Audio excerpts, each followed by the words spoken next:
کتنا بھی بڑا محل ہو، تاج محل کی طرح بھی محل بنا لو، جب آخری میں ڈاکٹر کہے گا نا کہ یہ بہت بیمار ہے، اس کے بچنے کی امید نہیں ہے، تو آپ کے بچے، ہمارے بچے کیا کریں گے؟ آپ ہو یا ہم ہو، کوئی ہو، بولو بچے کیا کریں گے؟ اٹھا کے سیدھا ہاسپٹل میں داخل کر دیں گے۔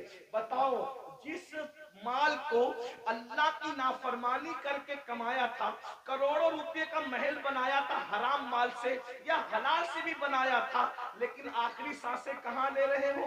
آخری سانسیں کہاں لے رہے ہو؟ ہاسپٹل کی چار دیواری میں۔ یہی ہے نا تمہاری دنیا، جس دنیا کی خاطر اللہ کو ناراض کیا، جس دنیا کی خاطر خدا کو ناراض کیا، آخری اینڈ کیا ہے؟ آخری انجام کیا ہے؟ دنیا کے 80% لوگ ہاسپٹل میں آخری سانس لیتے ہیں، اور اکثر لوگ تو آئی سی یو میں آخری سانس لیتے ہیں۔ ہائے ہائے، قدرت کا امتحان تو دیکھو، قدرت کی سزا تو دیکھو۔ یاد رکھنا، بہت کم وہ خوش نصیب ہے جو اللہ اکبر سجدوں میں جاتے ہیں، خدا کے حرم میں جاتے ہیں، تلاوت کرتے کرتے جاتے ہیں۔ 80% لوگ دواخانوں کی چار دیواریوں میں آخری سانس لیتے ہیں۔ اللہ اکبر۔ میں اس پہ کوئی فتویٰ نہیں لگا رہا ہوں، میں مفتی بھی نہیں ہوں، لیکن اتنا ضرور کہوں گا، ذرا غور تو کرو، کروڑوں کی بلڈنگ پڑی ہوئی ہے اور آپ کرائے کے دواخانے کے اندر آخری سانس لے رہے ہو۔ پلنگ ہے، ہاں ہاں، کپڑوں پہ غرور کر کے خدا کو بھولنے والوں، یہ خدا کا امتحان دیکھو، اللہ کی آزمائش دیکھو، خدا کا امتحان دیکھو۔ ان عذاب ربک لواقع۔ ارے فرعون جس امتحان سے گزرا، اس امتحان سے تم بھی گزارے جاؤ گے۔ خدا کے غضب کو چیلنج کرنے والوں اپنے کپڑوں پہ اتراتے تھے، پہنانے والے خدا پہ ناز نہیں تھا، کپڑوں پہ گھمنڈ تھا نا، کپڑوں پہ غرور تھا نا۔ کیا ہوتا ہے؟ 50,000 کا میرا ڈریس ہے، 25,000 کے اچھے کپڑے پہنو، اسلام منع نہیں کرتا، لیکن آخری میں کیا ہے؟ سارے اچھے کپڑے اتار کے گھر رکھ دیے گئے اور ہاسپٹل کے کپڑے تمہیں پہنائے گئے۔ یہ مرنے سے پہلے خدا کا امتحان ہے۔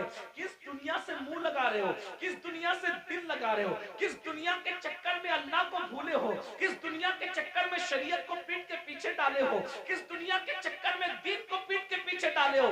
مسلمانوں، اگر تمہیں یہ علم ہو جائے کہ دنیا کی اوقات کیا ہے تو تم کبھی دنیا کو منہ نہ لگاؤ، دنیا سے دل نہ لگاؤ۔ اللہ کے رسول علیہ السلام نے ایک مرتبہ دریا کے اندر اپنی انگلی ڈبوئی اور دریا میں انگلی ڈبو کر کے باہر نکالا، اور باہر نکال کر کے فرمایا یہ میری انگلی میں جتنا پانی آیا وہ دنیا ہے، اور یہ جو سارا پانی ہے وہ آخرت ہے۔ اب بتائیں، قطرے کو لے کر کے سمندر کو چھوڑنے والے نادانوں، دراصل علم نہیں ہے۔ اگر ہمیں علم ہوتا تو پتا چلتا، وَالْآخِرَةُ خَيْرٌ وَأَبْقَىٰ، آخرت بہتر بھی ہے، آخرت باقی رہنے والی بھی ہے، دنیا باقی رہنے والی ہے ہی نہیں۔ اور دنیا تو کہتے اسے ہیں جو ادنا کی بھی تصویر ہے، جو ادنا سے بھی گری ہوئی کو دنیا کہتے ہیں۔ ادنا کا مطلب سمجھتے ہیں نا؟ ادنا کا مطلب چھوٹا، اور دنیا، دنیا اور اس سے بھی گری ہوئی، جس کا نام ہی دنیا ہو، حقیر۔ لیکن یہ پتا، ہم سمجھتے دنیا کوئی بڑی چیز ہے، ارے نادان، دنیا کہتے ہی حقیر کو ہے، ایسی حقیر کہ اس سے زیادہ کوئی حقیر نہ ہو، جیسے بہتر، بہتر، بہترین، افضل، افضل، درجات بڑھتے ہیں نا، جب تفضیل کے ساتھ بات ہوتی ہے تو پھر درجات بڑھتے ہیں، ایسے ہی جب تصغیر کے ساتھ بات ہوتی ہے تو پھر درجات گھٹتے ہیں نا۔ تو دنیا تصغیر ہے، کیا یہ اتنی حقیر ہے کہ اس سے بڑھ کر کوئی حقیر نہیں، لیکن ہمارے پاس یہ بھی علم نہیں ہے، دنیا دنیا بھی کہتے ہیں اور اس پر قربان بھی ہوتے ہیں، پتہ ہی نہیں ہے کہ حقیر پہ قربان نہیں ہوا جاتا۔ ارے جب فقیر پہ قربان نہیں ہوتے تو حقیر پہ کیسے قربان ہوتے ہیں؟ اگر قربان ہونا ہے تو اس پر قربان ہو جاؤ جس نے دنیا بھی پیدا کیا، آخرت بھی پیدا کیا۔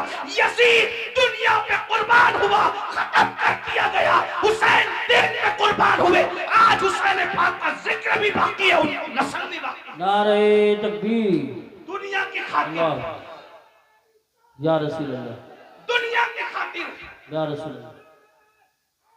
یا علی یا علی زندہ باد دنیا کے خاطر اس ماشاءاللہ نے دین کو پیٹ کے پیچھے ڈالا. اس کی نسل بھی مٹی, اس کی قبر بھی مٹی, اس کا دربار بھی مٹا, اس کا نام بھی مٹا.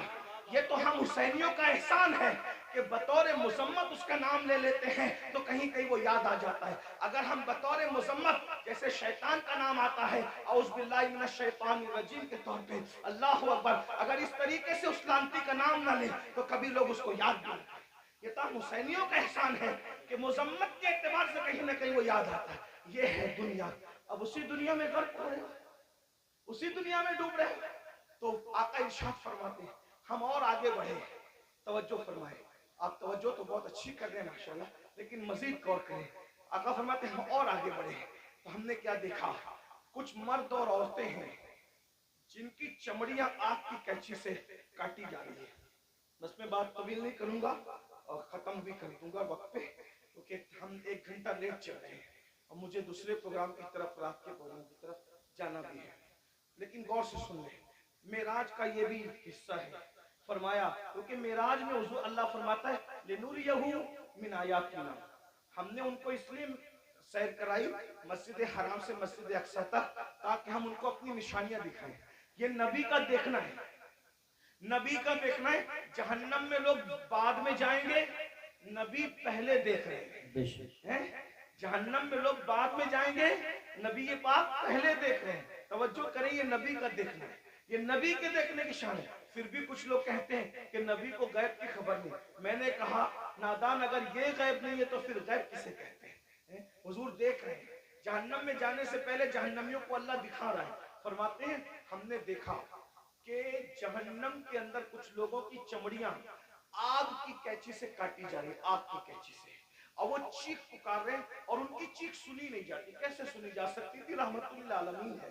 حضور فرماتے ہیں جہنم کی آگ کی کینچیوں سے چمڑیاں کٹ رہی تھی. اس پہ ذرا دھیان دیں, دنیا کی آگ نہیں اور دنیا کی کینچیاں بھی نہیں, جہنم کی آگ, جہنم کی کینچی اور چمڑیاں کٹ رہی. وہ چلا رہے ہیں. میں نے پوچھا جبریل یہ کون لوگ ہیں؟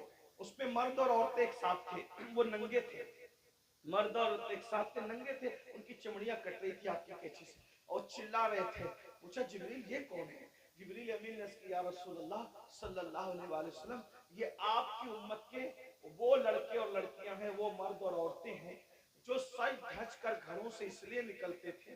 لڑکے اس لیے سج کے نکلتے تھے کہ ان کو لڑکیاں دیکھیں, اور لڑکیاں اس لیے سج دھج کے نکلتی تھی کہ ان کو لڑکے دیکھیں, اور ایک دوسرے کے فتنے میں بدکاری میں مبتلا ہو جائیں تو یہ ان کو آگ کی کینچی سے آج کاٹا جا رہا ہے. دیکھیے سجنا سنورنا برا نہیں ہے, لیکن اس لیے سچ کے نکلنا کہ لوگ میری طرف گناہ کے حوالے سے مائل ہوں, بدکاری, ورنہ سج کے نکلنا تو میرے نبی کی سنت ہے. بے شک ام المومنین سیدہ عائشہ صدیقہ فرماتی ہیں کہ جب حضور گھر سے نکلتے تھے اگر آئینہ میسر نہیں ہوتا تو حضور پانی میں اپنی شکل انور دیکھا کرتے تھے. تو میں کہتی تھی حضور آپ بھی؟ تو آقا فرماتے ہیں عائشہ اللہ حسن والا ہے اور وہ حسن کو پسند کرتا ہے. اگر کوئی بندہ گھر سے سج سنور کر زینت کے ساتھ نکلتا ہے تو جس کے پاس جاتا ہے اس کی بھی اور جو جاتا ہے اس کی بھی اللہ دونوں کی مغفرت فرما دیتا ہے. سبحان ہمارے اللہ یہاں تو نماز کے لیے بھی سج سنور کر مسجد جانے کا حکم ہے, لیکن افسوس اس بات پر ہے سجنے پر اسلام اعتراض نہیں کرتا, سنورنے پر اسلام اعتراض نہیں کرتا, زینت کرنے پر اسلام اعتراض نہیں کرتا. اسلام یہ کہتا ہے کہ اچھی نیت کے ساتھ زینت کرو. یہ نیت سے زینت کرنا, عطر لگانا, خوشبو لگانا اور اپنی شکلوں کو سنوارنا کہ معاذ اللہ مرد اس طرح سے کرے کہ عورتیں ان کی طرف متوجہ ہو اور بدکاری میں مبتلا ہو, اور عورتیں اس لیے سجے سورے کہ مرد ان کی طرف متوجہ ہو کر بدکاری کے اندر مبتلا ہو جائے. میرے آقا صلی اللہ علیہ وآلہ وسلم کی کنیزوں سے ایک بات کہنا چاہتا ہوں, سنورنا عورتوں کو ضرور ہے لیکن باہر نکلنے کے لیے نہیں بلکہ اپنے شوہر کے لیے. یہاں تک فرمایا گیا جو عورت اپنے شوہر کا دل خوش کرنے کے لیے بنتی اور سمرتی ہے, اللہ تبارک و تعالی ایسی عورت کو نفل نماز پڑھنے سے زیادہ ثواب عطا فرماتا ہے. سبحان اللہ لیکن یہاں بازار میں جانے کے لیے نہیں سمرنا,